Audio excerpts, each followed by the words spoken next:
Congress, CPI, సిపిఎంలు ఏపీలో పొత్తులో భాగంగా ఆంధ్రరత్న భవన్లో ఏపీసీసీ చీఫ్ వైఎస్ జగన్మోహన్రెడ్డితో సిపిఎం, సిపిఐ నేతలు సమావేశమయ్యారు.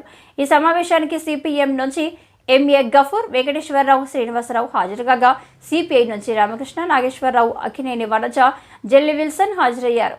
ఈ సమావేశంలో కాంగ్రెస్, సిపిఐ, సిపిఎంల మధ్య ఏపీలో పొత్తు కుదరడంతో షర్మిల అధికారికంగా ప్రకటించారు.